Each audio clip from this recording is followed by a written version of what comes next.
folks, so today's video is going to be my review of the Suva Beauty Cupcakes and Monsters palette. So yeah, if you guys are curious of looks that you can do with this palette and you're new to my channel, then hi, welcome. I've used this palette now for the last 5 makeup looks on my channel, so you guys can go back and you can see different looks that can be done with this palette if you guys are curious. But today's video is just going to be my review of the palette. I'm going to talk to you guys about it, my pros and cons, that kind of thing, and give you guys my general opinion of this. So basically I kept seeing a lot of like really creative makeup artists on my Instagram use their products, and it kind of piqued my interest because I always am looking for like creative multi-use products. And so I was actually introduced to the Suva Beauty Hydro Liners, which I love, from Dominique, or Dominique LDR. She's part of Battle Ash on YouTube.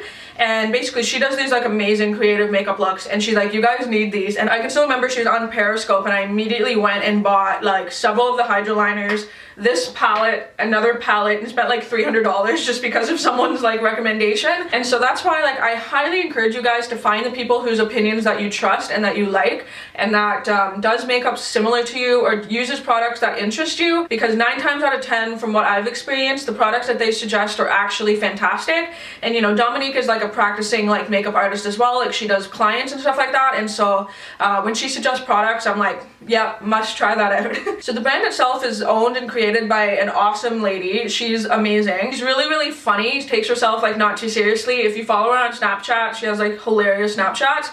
Really chill, really down to earth. If I feel like the person behind the brand is a cool person and a chill person, then I feel more inclined to like, 1, recommend their products, 2, try out products for myself, you know, like do more looks with them, that kind of thing. Just because there's so many brands out there who like the owners of the brand suck. Like, not gonna sugarcoat that, where I no longer want to use their products and tell you guys like, yeah, go buy from this person's like, you know, not a cool person. Just as a woman, it just feels good supporting other women. And she's really awesome. So I highly suggest, if you guys are curious about the brand, go on the Suva Beauty website and check out the About Me. It's going to tell you a little bit more about her. She's really chill. Alright, so then this eyeshadow palette, this is the Cupcakes and Monsters palette. Right now there is both a US site as well as a Canadian site. On the US site it retails for $49.95, and then on the Canadian site, which is what I'm going to be mostly talking about, it retails for $65. Now that's $65 for 8 eyeshadows, so that equals out to a little bit more than $8 an eyeshadow. So I was actually shocked when I started to do my research for this. These eyeshadows are 4 grams of product each. Now to put that into perspective, they are about the same pan size as Makeup Forever eyeshadows. Makeup Forever eyeshadows, which, you know, people consider them pretty big, they only have 2.2 grams of product, $25 a piece. So, you know. So another thing I wanted to compare it to was Sugar Pill. Now, Sugar Pill products have 3.5 grams of product and cost about $15 a piece if you buy them individually. So I mean, overall you're getting 8 eyeshadows for $65, about $8 a piece, that are like twice the size as some normal eyeshadows.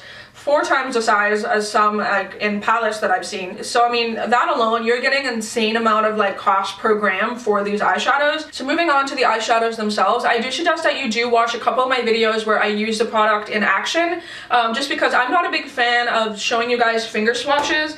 I mean, I can do them, that's not a problem, like, there you go, like there's some finger swatches, but I find you get more of an accurate representation of how the products perform and you see someone use them on the lid. So the main reason why I really like these eyeshadows, it's very similar to my Busy Art eyeshadows, and the reason why I like those. But depending on the brush that you use and the amount of pressure that you use, you can diffuse the matte eyeshadows into a nice like wash of color.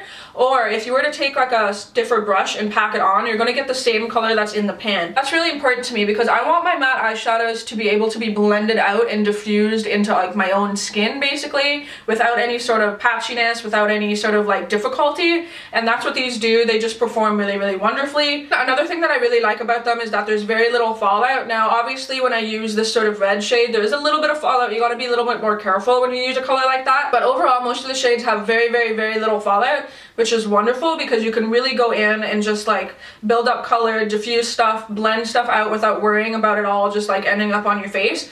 Fallout is not a big deal to some people. I just find it more of an annoyance, and it's like if I can find eyeshadows that don't do that, then that's what I really like about them. I feel like all of these shadows have the same consistency. There's none that are more dry or more creamy than the other ones. they all have the same consistency, which means that if I were to go in with this yellow shade all over the lid and then go in with, say, this blue, when I go in with that blue on top, it's actually going to blend itself into the yellow to create kind of a green. So you can see that that's kind of what happened here on the lid. I went in with the blue and I put a green on the lid, and then when I blended it together, it made kind of just like a beautiful teal color.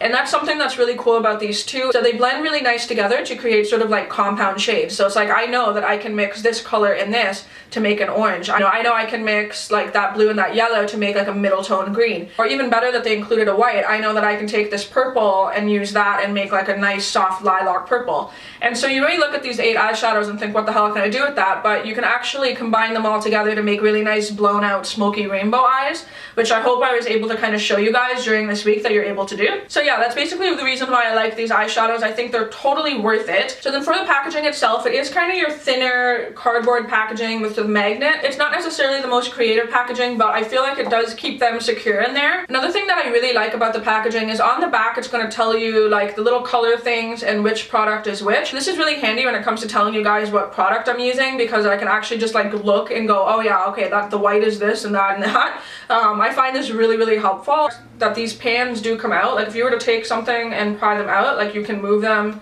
and move them around if you want. So that's an option as well. I kind of just leave mine as it is because it's easy for me to find the names for them on the back. But if you wanted to move them like from one palette to another, then that's an easy option for you as well. So overall, I really like this palette. I think that some of these shades are so unique. I love this sort of like bright orangey red. This green is like nothing I have either, which is really cool. And then I don't really have a matte blue like this color either. So I mean, those couple colors are super unique to me, which is awesome, because then I have a reason to like dig out this palette just for these colors, because I know that I'm like, oh yeah, I really want to use that red shade. So I know I'm probably going to get a question about how these compare to Sugar Pill. Sugar Pill eyeshadows are very similar in the sense that you can build them up and stuff. They work very nice on the lid. However, I find those are slightly more dry with a little bit more fallout. So I mean, really, they're still really good eyeshadows, but I feel like for your money, you're probably getting a little bit more bang for your buck by going with Suva. So yeah, that wraps up my review. It gets my stamp of approval. I totally suggest these eyeshadows for those who are interested. Let me know down in the comments, have you tried anything from this brand? Are you interested? So yeah, hopefully everyone is doing good, and until my next video, I will talk to all you soon.